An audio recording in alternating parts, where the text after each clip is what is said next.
वो एक लखनऊ के आदमी ने हरियाणा के आदमी से कहा, बोले भाई साहब मैं आपको एक तकलीफ दे सकता हूँ। हरियाणा वाला छूटते बोला, बोले देख है देख। बस यही अंतर है जी। कारण यह कि इनके यहाँ कृष्ण जी ने बांसुरी बजाई थी उत्तर प्रदेश में, हरियाणा में बांस बजाया था। और हरियाणा तो मस्त प्रदेश है जी। वो एक पुलिस के सिपाही को छुट्टी चाहिए थी, पहुंच गया एसएचओ के पास, बोले छुट्टी चाहिए। बोले बहुत काम है, छुट्टी नहीं मिल सकती। बोले जी छुट्टी तो मैं लेकर आऊँगा। बोला अच्छा एक सवाल का जवाब दे दे, छुट्टी दे दूंगा। बोले सवाल कुछ भी पूछ लो। बोला अच्छा ये बता, कटप्पा ने बाहुबली को क्यों मारा? ये अंतर्राष्ट्रीय सवाल पूछ लिया जी उससे। बोले ये बता, कटप्पा ने बाहुबली को क्यों मारा? बोले हो सकता है बाहुबली ने कटप्पा को छुट्टी देने से मना कर दिया हो।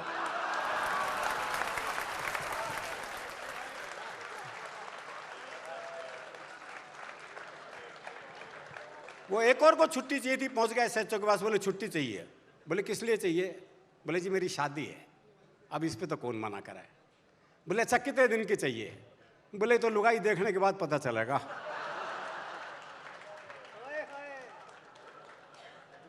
खैर ये आज तक का लाजवाब मंच है, साहित्य आज तक का, और एक भी सूरत ऐसी नहीं है जो प्रेम पे कुछ लिख सके।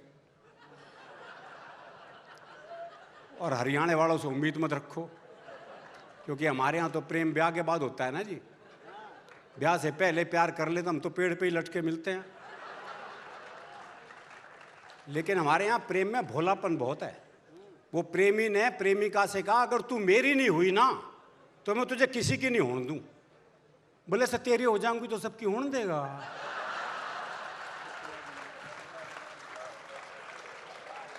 ये भोलापन है जी। वो एक की पत्नी मर गई तो उसने एक चित्रकार को बुलाया, बोले मेरी लुगाई का एक बढ़िया सा चित्र बना दे। बोले जी ऐसा चित्र बनाऊंगा चित्र बोल उठेगा। बोले फिर रहने दे। तो प्रेम की बात चलिए तो एक हास्य रस की प्रेम कविता सुनाता हूं जी।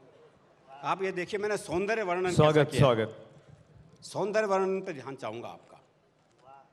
एक लड़की पंत की कविताओं सी कोमल कुंतल बिखराती, पद्मा करके छंदों सी इतराती, बिहारी के दोहों सी कटीली छबीली, रसखान के सवैयों सी रसीली, जायसी की पद्मावत का प्रेम ज्ञान पिए, प्रसाद की कामायनी का सौंदर्य बोध लिए, चेहरे पर दिनकर की कविताओं सा तेज, और विद्यापति की राधा को अपने में सहेज, डीटीसी की बस में चढ़ी।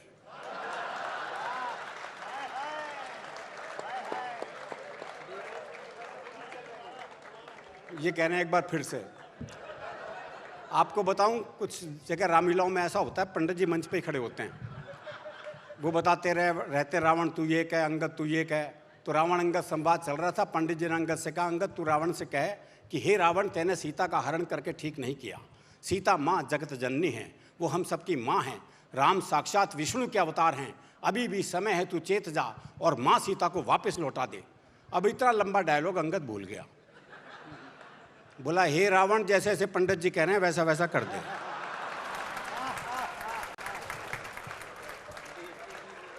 वरना तेरी खैर नहीं। तो एक ऐसी ऐसी लड़की डीटीसी की बस में चढ़ी।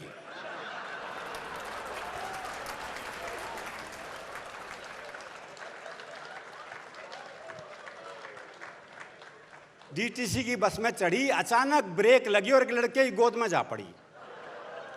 लड़के को इतना आया स्वाद कि वो जोर से चिल्लाया, ड्राइवर साहब धन्यवाद।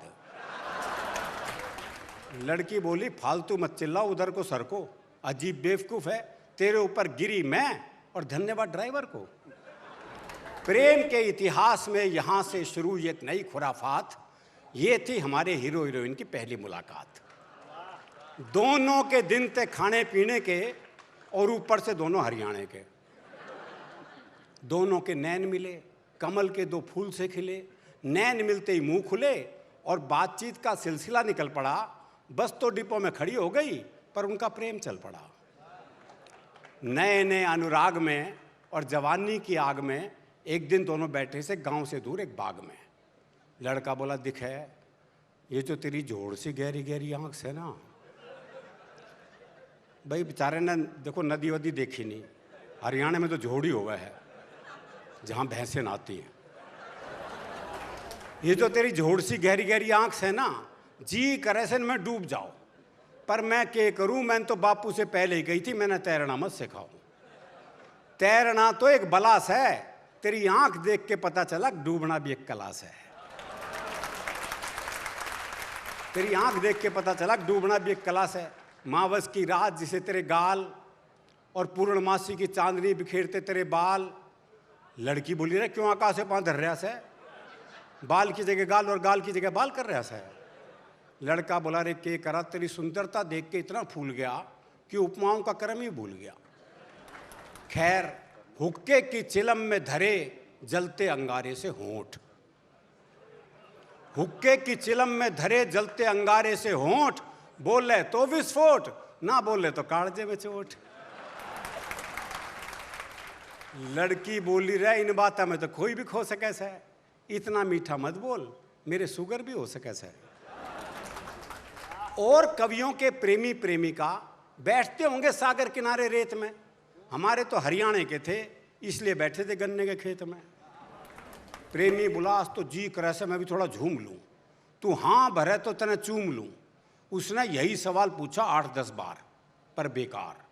प्रेमी गुस्से में बोला बहरी है के? प्रेमिका बोली तू मेरे ऊपर गुस्सा क्यों उतार रहा है, मैं तो बहरी कौन या पर तेरे के लकवा मार रहा है। खेत में जब उनके विचार हो गए रंगीले से तो उन्होंने अपने आप को रोका, बोले कल से यहां नहीं मिलेंगे, कल से मिलेंगे टीले पे। अगले दिन लाठी खड़खड़ाता हुआ प्रेमी आया लंगड़ाता हुआ, प्रेमिका देखकर मुस्कुराई, बोली आज तो बहुत लहरा रहा से, मने लगा माँ से हमारे ब्याह की बात करके आ रहा से। प्रेमी बोला हाँ मैंने माँ से बात करी थी, पर के करूँ, माँ ने बापू से बात कर ली और बापू ने 2-4 पहलवानों से बात कर ली और उन्होंने 10 मिनट में मेरी ये हालत कर दी कि माँ ने ये लाठी मेरे हाथ में धर दी। मैंने लगा यही गुल तेरे घर में भी खिलेंगे। प्रेमिका बोली फिर तो टीला भी छोड़, अगली बार अस्पताल में ही मिलेंगे। प्रेम कथा और परवान चढ़ी, कुछ इस तरह से आगे बढ़ी। प्लास्टर चढ़े थे पाँव पे, पट्टी ललाट पे, दोनों पड़े थे अस्पताल की टूटी खाट पे। आगे के दृश्य घनघोर प्रेम से भरपूर रहे थे, एक एक आंख में पट्टी बंधी थी, फिर भी एक दूसरे को घूर रहे थे। तभी याद हम के दोनों के माँ बाप रिश्तेदार, बोले मानोगे नहीं ईब भी कर रहे सो आंखें चार। प्रेमी बोला किस ख्याल में गुम हो, 4 कहाँ अब तो रह रही हैं 2। लड़के की माँ बोली ये तो ना मानना है, तुम ही मान जाओ, ये तो पता नहीं क्या कर जाएंगे, जो ईब भी बाज नहीं आ रहे, इन्हें दूर मत करो ये बालक मर जाएंगे, इन्हें दूर मत करो ये बालक मर जाएंगे। लड़की के रिश्तेदार बोले ये कलेश फटाफट निपटाओ। अच्छा ब्याह को कलेश हरियाणा में कह सके, बोले ये कलेश फटाफट निपटाओ, चलो बाहर न आओ, खत्म करें इनका राग, बाहर चौकीदार ताप रहा से आग, इन दोनों के वहीं फेरे करवाओ। हम अपनी छोरी न ठा रहे हैं, तुम अपना छोरा ठाओ। अब उनकी शादी का आंखों देखा हाल दिखाता हूँ, फिर एक किस तरह पढ़ी बताता हूँ। कविता का अंतिम दृश्य है, फिर एक किस तरह पढ़ी बताता हूँ। ध्यान से सुनो कहानी उस रोज की, दोनों के मामाओं ने पकड़ रखी थी बोतल ग्लूकोज की। औरतें शनिचर के दिन मंगल गीत गाने के लिए हो गई इकट्ठी, गठजोड़ की जगह आपस में बांध दी दोनों की पट्टी।